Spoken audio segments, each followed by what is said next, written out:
Can I control it? I cannot. That's what Kirby Smart says about the transfer portal. He goes on to say, if I concern myself with things I can't control, I won't live long. There's just too much out there. Is there really is It's really one of those things, do you want to be here or do you not? Because talking about the players, they know how we do things by now. They all know G Day was the easiest practice we've had all spring. They enjoyed it thoroughly. Guys want to be somewhere else. I have no control over that. And, that's the world that we live in now. The transfer portal is alive and well. We've already seen one scholarship player at Georgia leave today, Andrew Paul, or leave earlier today. And I'm recording this at 5 o'clock, so I don't know if something could happen after that. But, hey, look, Georgia has taken advantage of it. We saw a lot of transfer portal players at Georgia this weekend. ETN, the wide receivers. Georgia's doing okay in the portal, but I wouldn't say it's a laissez-faire attitude from Kirby Smart. It's more of a realist attitude. I mean, he can't control what guys choose to do. That's totally accurate, and there's nothing new about that. And I think that he was being asked. I can't remember who asked him. Specifically who asked him that question, but he was being asked about guys leaving. And, we've seen a lot of guys leave. I keep a scholarship table at Dawg Post of the guys, just the standard, what number are they at and all this stuff. And the thing I would focus on right here, I'll put it on the screen. I think this is relatively important. 33 players from 2023 are not returning. 54 total will not be back. Okay. Golly, I'm saying it wrong. 33 are leaving, 54 are returning. So of the scholarship numbers that Georgia was at, and that number is over 85 because of some COVID stuff, 33 guys, not quite half the team left. Now, you've got, 28 guys that they signed. You have 7 portal guys. That's 35. So, Georgia is in a situation not dislike a lot of other schools. The transfer portal is what it is. There's nothing you can do about it. It's the law of the land. That's the wrong way to put it. It's the bylaw of the land for the NCAA. It's just what it is, and there's nothing that's not going to change. It is in stone. Now, the timing of it could change, but the NCAA is not going to go backwards. The courts are involved now. This genie's out of the bottle. So now it's about managing it. How are you going to manage something that's in place now for good? That's a good question. Hey, listen, I got a few of these left. I've got more than a couple, but I will run out of these. These are Keely Ringo signed Dawg instructions. Get them now before I run out. I will probably run out before you know it. I'm not gonna promote it all the time, but the link to that is down below. And if it's not directly down below, you can kind of fish around and see some stuff. We've got some double dogs available too, although not a lot of them. I think for Georgia, when you got Colby Young coming in, ETN coming in, they've had a lot of guys that boom immediately. You had McLeod had 2 sacks. Jackson, I think he either had the most catches for the red or black team. I can't remember. So Michael Jackson was immediately playing, and Jake Pope was mainly the transfer from Alabama who had a club on one of his hands. He was with the 2s, it looked like to me, but he was making a lot of tackles. So I think he either led or was number 2 on the tackle list for the team he was playing for. I'm straight up, I get confused by the red and the black. I can't remember G-Day much after it happened, so I don't recall. I believe he was in red, but I don't. Which was that?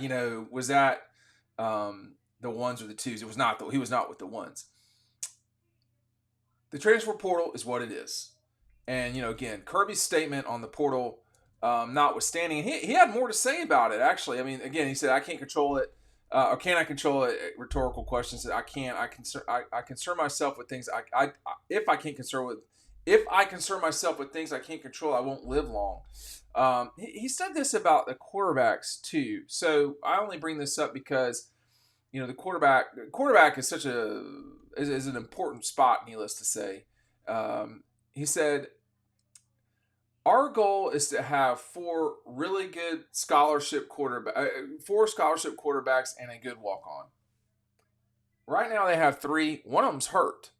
Now they do think they have a good walk on. He said that's the goal. We think we've got a preferred walk on kid that's a really good player that's coming in. I'm excited about him. We thought he was a really good player in our state. We will see what happens. I can't predict the portal. I won't even try to. I'm worried about our guys and the retention of our players. Let me do my best to guess here, because my suspicion is that um, Georgia will look for guys, but I wonder if they can pull somebody in right now. I mean, you've got. I mean, a lot of guys right now maybe understand that are quarterbacks, and I covered some quarterbacks very closely a while ago, and quarterback is the most unique position in college football because only one of them plays. But let me just, obviously all of y'all watching this know that you've got a guy that some NFL people think will be the leader in the clubhouse after the 24 season to be the number one overall draft pick. Carson Beck is not going to be the backup at Georgia. So if you transfer into Georgia, it's about 2025 and beyond. The problem with that is, if you're a transfer, you don't know, you have no idea what Gunnar Stockton or Ryan Puglisi are like. You don't know unless you are out seeing film of Ryan Puglisi in high school, which is going to be very hard to judge him on what he will look like in 2025, or unless you are digesting all of the Orange Bowl as well as all of G-Day.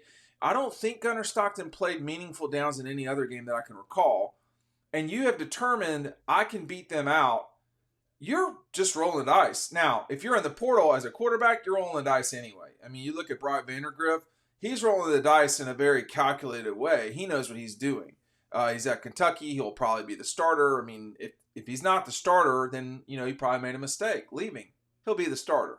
So that's why with quarterback, I don't know. If you look like at Andrew Paul leaving Georgia, that makes a lot of sense. I mean, Andrew Paul, for whatever reason, he's coming off an ACL. He didn't have as many snaps as Cash Jones or carries. I mean, he only had 100. I think he had fewer than 150 yards. Cash Jones probably had. I'll look it up now. Now I get myself in these situations when you're talking and you can't. You don't know off the your top of your head how many yards Cash Jones had, but my suspicion is it's over 150. Yeah, he had 167 yards. Excuse me, 161 yards last year on 22 carries. So he was taking as many carries or more than Andrew was, and he was playing in big moments too. Like, you don't forget the South Carolina game, and he's not even on scholarship.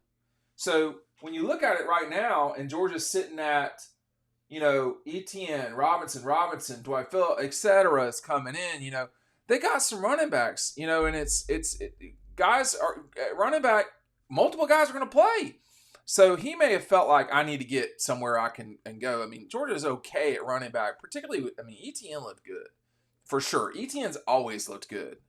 Y'all can dislike his jersey when he was at Florida, but he was a good looking player. Sammy Brown had a very good, speaking of people who didn't go to Georgia right out of the gate, Sammy Brown had a very good spring game at Clemson, which I think is good and bad. Like, Sammy Brown's, he's a 5-star guy. He's a really good player. He shouldn't be making that many plays at Clemson. Like, that's like a Clemson problem in my opinion, but it's probably both. They've got running backs. Guys are going to leave. I mean, like, right this second that I am recording, Georgia's 2 over, and they actually might not even be 2 over because I'm counting Truss.